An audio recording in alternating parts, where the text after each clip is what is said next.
और हेमंत सोरेन सरकार ने झारखंड लोक सेवा आयोग और झारखंड कर्मचारी चयन आयोग में पदाधिकारियों और कर्मचारियों की नियुक्ति प्रक्रिया और सेवा शर्तें तय करने के लिए एक 3 सदस्यीय उच्च स्तरीय कमेटी का गठन किया है। इस संबंध में कार्मिक प्रशासनिक सुधार एवं राजभाषा विभाग की ओर से आधिकारिक अधिसूचना जारी कर दी गई है।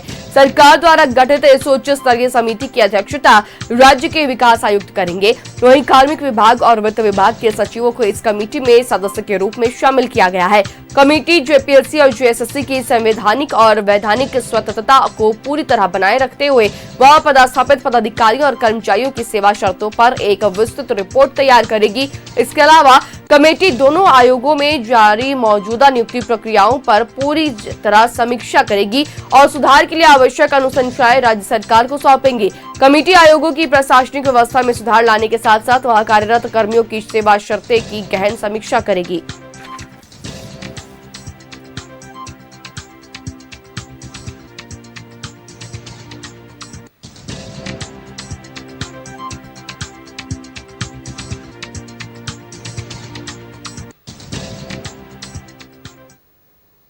और इसी खबर पर ज्यादा जानकारी के लिए रुख करेंगे हमारे सहयोगी अंजनी का, जुड़े रहे हैं हमारे साथ। अंजनी, जेपीएससी और जेएसएससी मामले में धांधली के बाद छात्र आंदोलन जो है वो भी अब निर्णायक मोड़ पर पहुंचते हुए नजर आ रहा है। इसी बीच ये भी खबर निकलकर सामने आ रही है कि मुख्यमंत्री ने 3 सदस्यीय उच्च स्तरीय कमेटी का गठन करने का निर्देश दिया है। क्या कुछ है जानकारी अंजनी? देखिए, पूरे राज्य में आप देखेंगे तो पिछले यदि 1.5-2 महीने का पूरा यदि एक वर्क रिपोर्ट निकालते हैं तो कहीं ना कहीं जेपीएससी और जेएसएससी के जो मामले हैं उसको लेकर लगातार आंदोलन होते रहे थे। और 26 दिनों का जो आंदोलन जयपाल सिंह मुंडा स्टेडियम में था, वहाँ छात्रों ने जो आंदोलन किया था उसमें एक महत्वपूर्ण मांगों में एक ये भी मांग थी कि जेपीएससी जेएसएससी को रिफॉर्म किया जाए, उसको पारदर्शी बनाया जाए, ईमानदारी पूर्वक काम किया जाए और एग्जामिनेशन हो तो किसी भी तरह का कोई भ्रष्टाचार या क्वेश्चन पेपर लीक का मामला नहीं हो। ये एक प्रमुख मांगों में आंदोलन करने वाले छात्रों का था। और जाहिर सी बात है, जिस तरह से आंदोलन चले और सरकार अपनी तरफ से अब जो है लगातार तमाम चीज़ों को लेकर रिफॉर्म करना चाहती है, पारदर्शिता लाना चाहती है। और यही वजह है कि जेपीएससी जेएसएससी को लेकर के एक कमेटी बनाई गई है। अब ये कमेटी जो है तमाम चीज़ों का आकलन करेगी और वो जो रिपोर्ट है उसके आधार पे एक नया नियम बन सकता है। जिस तरह से जेपीएससी में मेंबर कौन होंगे, उनकी योग्यता क्या होगी, कैसे वो काम करेगा, अध्यक्ष कौन होगा, उसकी ये काम करने की शैली क्या होगी, यदि अनुबंध पे कोई काम कर रहा है उसके लिए क्या नियमावली होगी।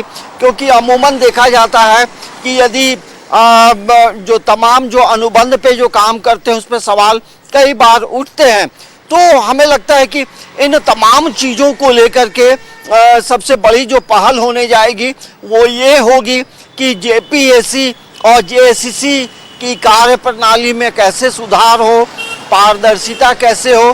तो यही जो कमेटी के रिपोर्ट के आधार पे सरकार एक बड़ा फैसला हमें लगता है आने वाले समय में लेगी।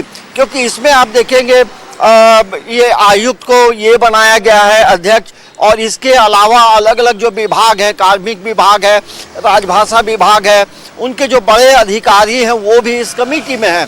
तो जिस तरह से 26 साल का झारखंड हो गया है और जेपीएससी के शुरुआती दौर से अब तक देखेंगे तो कहीं ना कहीं घपले नज़र आते हैं, भ्रष्टाचार की बू आती है।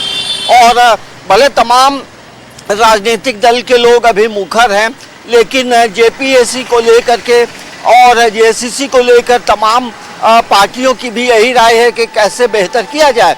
तो एक बड़ी पहल राज्य सरकार की है और हमें लगता है कि आने वाले समय में जेपीएससी जेएसएससी में जो तमाम चीज़ों को लेकर जो आंदोलन होते रहे हैं तो उसमें विराम लगेगा और जेपीएससी जेएसएससी को सुधारने के लिए ये कमेटी की जो रिपोर्ट होगी वो बड़ा कारगर साबित हो सकती है। तो इसके लिए थोड़ा वक्त तो ज़रूर लगेगा, लेकिन जो चीज़ें बनेंगी वो हमें लगता है कि ठोस होंगे और बेहतर कार्य करने के लिए जेपीएससी आगे बढ़ेगा। श्रेया। जी बिल्कुल अंजलि, तो बेहतर कार्य करने के लिए जेपीएससी जो है वो आगे बढ़ेगा और जो रिपोर्ट सौंपी जाएगी कमेटी की ओर से, वो जाहिर सी बात है कि जो एग्जाम होंगे जेपीएससी और या फिर जेएसएससी के जो एग्जाम्स होंगे उसमें जो है काफी सारे बदलाव किए जाएंगे और बदलाव देखने को भी मिलेंगे। तमाम जानकारी के लिए बहुत शुक्रिया अंजलि।